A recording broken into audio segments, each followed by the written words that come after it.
Hey everybody, welcome to Crash Course Catching. I am your catching coach, Frank Ruvoli, and today we're going to talk about a little something that I get all the time from coaches, players, parents. They always ask me the same question, and if you can already see it here, what makes a good catcher? And they ask me that, like, what's the buildup?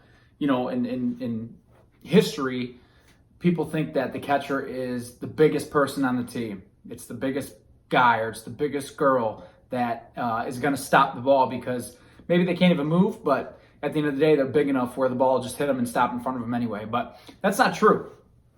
And so today, I want to tell you what I share with all my lessons, all my coaches, all my parents, and let them know what I really think makes up a good catcher.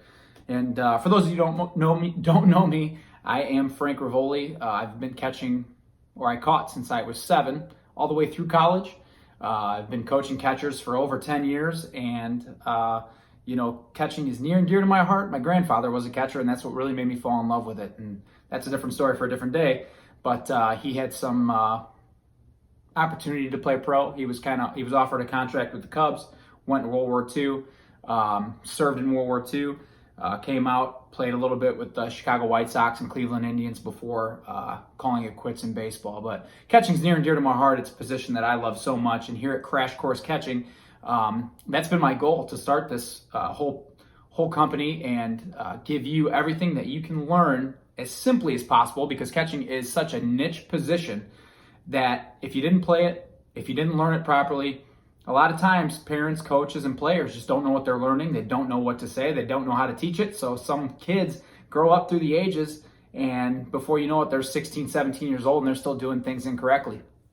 And with that being said, if you go to thequickstarttocatching.com, that's quickstarttocatching.com, I developed a video program. It's an hour worth of video. It runs you through all the fundamentals to make you a solid catcher. Either you're just beginning or you're already a catcher, but you've never had any good formal training. If you do the Quick Start to Catching program, you are going to learn everything you need to know to be a solid catcher. All the fundamentals is what we cover. But today, like I said, we're going to go over what I think makes a good catcher. And as I said right here, what makes a good catcher. So the old wives' tale, so to speak, is catchers are just the big ones, the big guys, the big girls that go behind the plate, and like I said, they can't move, they don't know what they're doing, they maybe can or cannot catch, but the coach says, well, there's nowhere else to put them, and they're big, so they'll stop the ball. Well, that's not always true. So the first thing that I think makes up a good catcher, and I think a lot of people agree with me on this, is heart. You got to have the heart to be back behind the plate. It is not an easy position whatsoever. It is an overlooked position. One of my lessons parents always says a hilarious thing, and it's when I'm working with his daughter on catching drills. If she misses one ball, he'll go, "Oh, that's the one that everybody's going to remember." And he's so right. He's very true. Brian, you know who you are. He's absolutely right. Catchers can make some of the best blocks in a game, and people just don't understand how hard it is to block a ball, whether it be a fastball coming at you at 80, 90, even 100 miles an hour the older you get, or off-speed pitches that move crazy. You know, you can make any block, and everybody's like, oh, that's expected. But then as soon as you miss it, everybody remembers you made an error. So catching is an unforgiving position, and no matter how hard it is, it's almost expected of us to be that good, right? And a lot of people don't understand what it takes to be that good, not even extraordinary, just a fundamentally sound catcher. Just to be fundamentally sound, and the fundamentals to me are just having good stances, receiving and framing, blocking balls, throwing runners out at second first and foremost, because that's where a lot of the steals happen, but picking runners off at first, picking runners off at third. Those are the fundamentals, and there's so much to it that people just overlook it, and they expect anybody who goes behind the plate should be able to do that easily. Well, that's not true. So number one, not only do you have to have the heart to go back there and get hit by balls and, get yelled at if something happens, and you're not even coached sometimes. Sometimes catchers aren't even coached all the way. And then they're expected to know what to do in certain situations, and before you know it, something happens, an error happens, and they get blamed for something that they never even learned. So it's a tough position to be in. So you really have to love it. You have to have the heart to be a catcher. And, if you don't, then you shouldn't be back there. And like I said, that's first and foremost. A lot of catchers, like myself, when I was 7 years old, I was playing on a team where nobody wanted to catch. Nobody wanted to catch. And the coach said, hey, anybody want to throw the gear on and go back there? And I was the only one that raised my hand. I was the only one that raised my hand because I loved the position. Not only did I love the position, it reminded me of all the stories that my grandfather told me about when he played. And, it was, to me, that was my position. That's the position I wanted to play. So every opportunity I had, I went back there. I had the heart to be back there.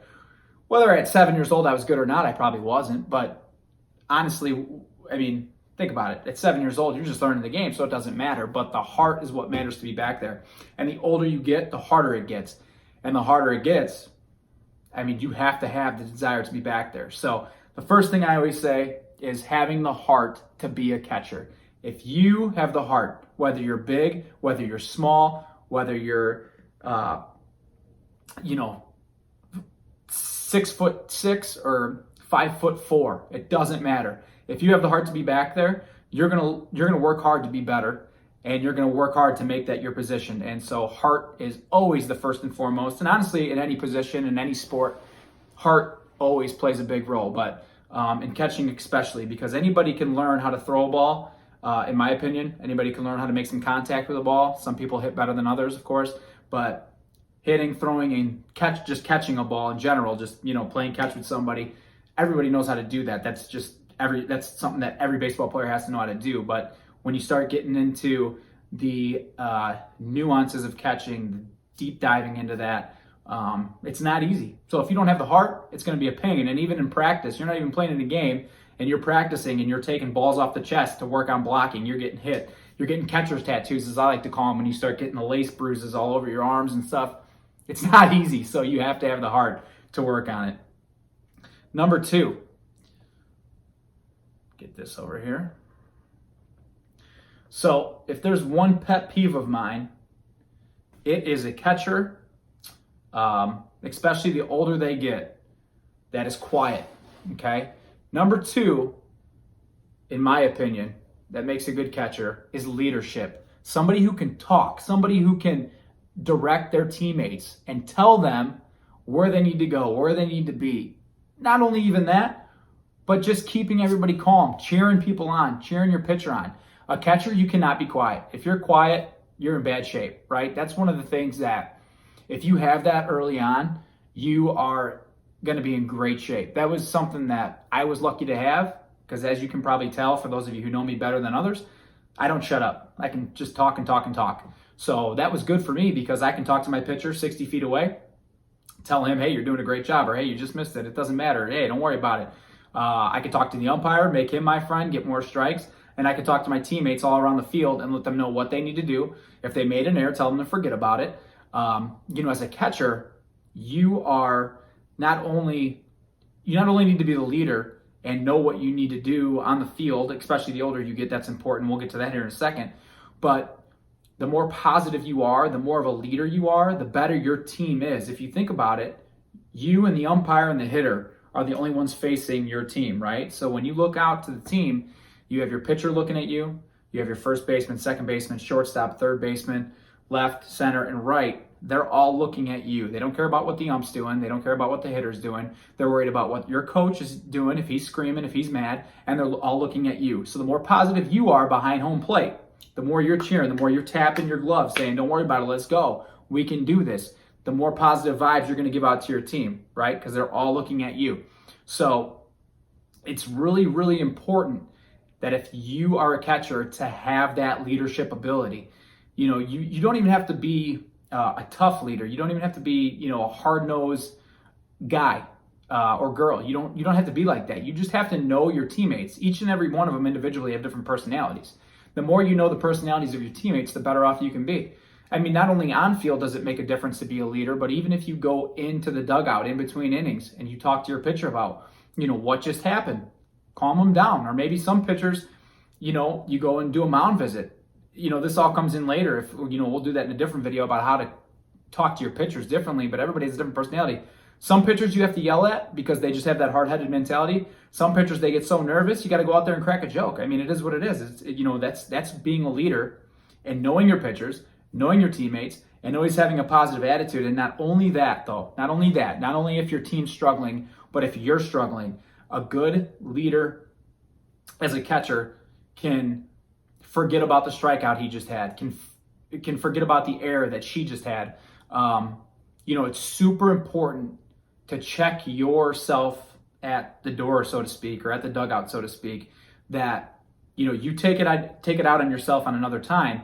You have to always be the leader and being positive when you are on the field and for your team, because as soon as you start to struggle, as soon as your team starts to see your mentality go down, your team's mentality goes down, okay? There's always that one person, and for me, since I was a catcher, I always believe that the catcher is the one that fits into this role to make this happen, that as soon as that team's leader loses their mind, starts getting down on themselves, that's when the circus comes to sound, so to speak. And if you ever heard that expression, one error leads to another, leads to another, leads to another, game's over, right? If you can keep a positive mind, keep your team in the game, tell them that it's okay, tell them that it doesn't matter, pick up your teammate, somebody else make the next great play to make up for the error that just happened. That's leadership, and that's what keeps great teams together, and even that's what makes great teams. Because some teams could come together as a bunch of individuals, but as soon as you have leaders that are just keeping everything positive, bringing them together, making them understand that errors happen in this game for sure. For baseball and softball, it's a failure game, and you should know that being in this sport, it's a failure game. So errors happen. It's about forgetting about what just happened, learning from it, getting better from it, and making the next great play. And that's what catchers need to do. They need to be the leaders to make sure that their teammates know that it is okay, and we're going to get through this, and we're a solid team. That's what good catchers do. So again, you got to have a good heart. You got to want to be back there. By good heart, I mean you need to be strong. You need to want to catch. Number two, you got to have good leadership. You got to be the guy or girl out there that's talking to your teammates, telling them what's going on, letting them know what to do next, letting them know it's okay that error just happened, because this is an error game. It sure is. Now the third thing, and I think number 3 and 4 are a little interchangeable, but I think that number 4 comes with age and the longer you play. So I'm going to make this for number 3. You got to have good fundamentals, okay? So if you have the heart to be behind the plate, if you have the leadership, if you can talk to your team, if you can direct your team, if you can, keep everybody at ease, if you are the leader on the team, those are 2 great qualities to have. Now, number 3, you have to have good fundamentals. Any team that has a catcher that's good, that's solid, right? We're not even talking about extraordinary. We're not talking about Joe Mauer. We're not talking about Yadier Molina. We're not talking about Pudge, Ivan Rodriguez. We're not talking about Carlton Fisk. Guys that have had unbelievable careers and have done incredible things behind the plate. And of course, there's so many more that we can name. I'm just talking about a solid catcher that knows how to catch.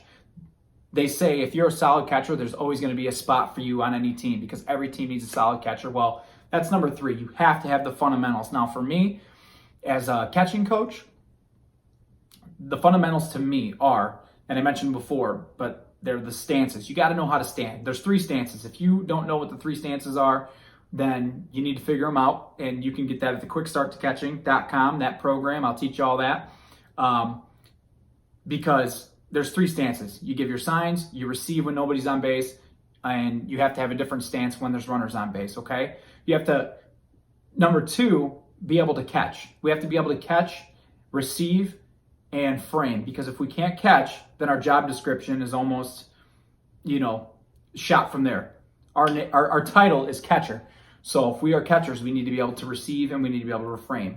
From there, then we need to be able to block the ball, because everybody gets all hyped up about throwing runners out, but excuse me, if we can't block a baseball, if we can't block a softball, then what are the runners going to do? If they're playing against a catcher where they know, hey, this guy or girl can't block, just wait for the ball to pass them, take your free base. Don't even challenge the arm. It doesn't matter, because this person is probably going to have 8 or 9 pass balls this game, so we'll take those free bases. So if you can't receive and frame, if you can't block, you're in trouble. Then if you can receive and frame and you can block, that's when we get into throwing. That's when we get into throwing technique, being more accurate, being quicker, being stronger, throwing runners out, having a better pop time. Again, if you go to the quickstarttocatching.com, which is a video program that I created, I cover all that: stances, receiving and framing, throwing, blocking, and there's a couple bonuses in there too.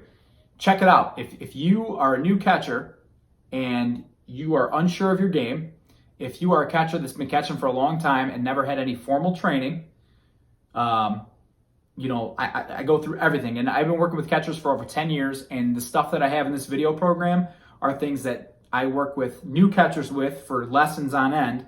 At least it usually takes at least 4 lessons or 5 lessons for them to pick up everything, and we can start moving forward. And these are things that I work on with my catchers that I've had for years. Every day, the more advanced that they are, we always have a little training program to start everything off, whether it be like a pregame or the beginning of a lesson, to work on these fundamentals, because these are so important. These are so important to making you a solid catcher. Again, receiving and framing, blocking and throwing, okay? So important. So again, you got to have heart, you got to have leadership, you got to have the fundamentals. Again, quickstarttocatching.com. You can find it there. That is where the program's at. And again, you're watching Crash Course Catching, and I'm Frank Ruvoli, your catching coach. And if you go to crashcoursecatching.com as well, you can go to programs, and the Quick Start to Catching is connected there. But we have heart, we have leadership, we have the fundamentals. And then we have number 4 to me, which the older you get, the better you get at it. So that's why I made it number 4 over fundamentals. And it's kind of hard to read that last word. But it's knowledge of the game. Okay? The older you get, a good catcher studies the game. A good catcher that has the heart to be behind there doesn't only work on being good at receiving and framing and blocking and throwing, but they work hard at learning the game. One of the things that I used to do when I was younger was I used to watch pitching documentaries about pitchers that threw no-hitters, pitchers that threw complete games. I used to read old baseball books about pitchers. I used to read baseball books about catchers. And the reason why is because by watching those documentaries, and obviously no-hitters and perfect games are one of the most amazing things that a pitcher can do in baseball, right, or in softball. And so when I would watch those documentaries, I would listen to what these guys would say about what was going through their mind. And in my career, I think I've caught maybe, and I mean, it expands. So I'm talking from my teenage years to high school. I didn't catch any no-hitters in college or anything, but probably 2 or 3 no-hitters. I think only 1 perfect game. And, to already have that kind of background knowledge of what these guys in the pros were thinking, what they were nervous about, what they were scared of, that, the longer in the game that they get, of course, you're not supposed to jinx the no-hitter or not say anything, but of course they're thinking about it. So they're tight enough as it is. So that goes back to not only, the knowledge of the game, but the leadership. When you know your pitcher, when you kind of have this background knowledge of what this guy, in 1999 was thinking when he threw his no-hitter, and he's a professional baseball player getting paid millions of dollars, you can have some sort of knowledge to say, okay, well, what kind of pitcher am I dealing with? What is he thinking? What kind of personality does he have? Is he a gamer? Is he tough? Is he, a good athlete but kind of gets nervous in situations? Then you know how, as a catcher, how to deal with them, okay? So you're always learning the game. You know how to deal with situations like that. You know how to be the coach on the field. A catcher is a coach on the field. The older you get, the way that I think about baseball is if any of you business folks out there, your team is your company, right? Your manager, your coach, your manager and your coaches, that's almost like your CEO, C-suite level, right? And then you have your catcher, who's the president, and then you have everybody else who is the company, right? Of course, there's no employees or anything. You're all a team working together. But the older you get, the manager only needs to make a decision when he really thinks he needs to make a decision. Every other thing that goes on in the game should be easily ran by the catcher. Because, in my opinion, there's things that I see as a catcher behind the plate that my coach in the dugout's not seeing, right? There's things I can pick up that a hitter's doing in the box when I'm standing or when I'm squatting right behind him, catching pitches, and I'm watching him move around, where I should be able to call pitches no problem, right? My coach can't see that from the dugout. There's things that he knows from scouting reports, but there's things that he doesn't see. If I see him dropping his shoulder, I'm going to call high fastball. If I see him move up in the box, I can almost assume that there might be a bunt depending on the situation. If I know what he did last time, if he was late on a fastball, then I know I need to get my right side ready if he's a righty hitter. There's things that catchers need to be able to see and adapt to and coach immediately. In certain situations, you need to know what, baseball rules or baseball knowledge does for you or softball knowledge does for you in terms of what would be a fundamental here, what would be the right call. But then you also need to make judgment calls in the heat of the moment to make sure that you're getting the best out possible, that you're making the best play. You or your teammates are making the best play in a certain situation. So you need to be loud and vocal, and that goes back to the leadership, but that also goes to knowing the game. You have to know the game. So, and that all comes with age, right? The older you get, the more you know, the more you learn kind of what pitchers do and what's a good hitter's count for, top of the order to middle of the order to lower of the order to, if you have a guy on second base, depending on the score, if you have first base open, first base occupied. I mean, being a catcher, like I said, goes back to number one, having the heart to do it, because there's so much you need to know that other teammates of yours won't need to know. So it's super important to, again, number one, have the heart to be a catcher. Number two, have that leadership personality. And if you don't have that leadership personality, get comfortable with talking to your teammates. Get comfortable with, giving a suggestion to your teammate. Even if you're not the best on the team, it's okay. Because if they know that your suggestions, your leadership is coming from the right place, they're going to respect it. My pitchers knew I couldn't pitch as good as them, but they knew I knew how they pitched, and they knew I knew what I was doing behind the plate, so I could say, hey man, your slider's not working today. Let's not do it. Even if you like the slider the best. You got to change up. You might have a curveball as well. Let's work with that. We'll bring the slider in every once in a while, see how it works, but if not, let's keep it away. That's important. And then again, having the fundamentals, being a solid catcher, being the best player you can be, knowing how to be, knowing your stances, knowing how to receive and frame, knowing how to block, knowing how to throw. You can have the heart, you can have the leadership, but you need to know how to play your position as well. But again, I think heart and leadership comes number 1 and 2. Fundamentals are number 3. And again, after that, the older you get and you start getting down your skills with the fundamentals of catching, you need to learn the game. You need to be the coach on the field, because if you can be the coach on the field, then you're always gonna have a spot on the team, because coaches and teams love a catcher who can play the position, but they also love even more a catcher that they can just say, hey, go out there. I'll let you know if I need something. I'll tell you when it's a big important situation. I'll make the call, but I trust you to make the calls. That's what coaches love. So again, what makes a good catcher to me? Having heart, having the leadership, having the fundamentals, being good behind the plate, and then also having the knowledge of the game the older you get, guys. So, I get it all the time. People ask me that all the time. They always think, coaches and parents especially, only time I get it from a catcher is if they say, hey, my coach told me I wasn't big enough to be a catcher. My coach tells me I'm too fat to be a catcher. I'm too slow to be a catcher. I go through this with them. Parents and coaches, I tell them this all the time because I get this question from them. It's not the old days. It's not where you just throw your biggest kid back there. You got to have these 4 things: heart, leadership, fundamentals, and knowledge of the game. So important. And, if you have that, especially at a young age, if you see that in a kid at a young age that wants to be behind the plate, they are going to work so hard to be the best they can be. I mean, their potential is just crazy because they're young. If they're older and they want to do that and they have the heart and leadership, sure, they still have the time to figure it out. And if they want to work hard, they can do it. It doesn't matter. If they have the heart, they'll figure it out. If there's a will, there's a way. Again, I'm Frank Ruvoli, your catching coach. You're watching Crash Course Catching. And again, if you want to learn the fundamentals, go to the quickstarttocatching.com. Again, quickstarttocatching.com. Quickstarttocatching.com. I'll say it again for you. And that's an hour's worth of video program going over all the fundamentals from your stances, receiving and framing, blocking, and throwing. I have a couple extra bonuses in there for you. Go ahead and check that out. That's everything you need to know to be a solid catcher. And I think you're going to love it. If you have any questions or comments about this video, or you want to hear about anything else, go ahead and leave it in the comments, guys. Thank you so much. Again, I'm Frank Ruvoli, your catching coach, and I'll see you again soon. Thank you.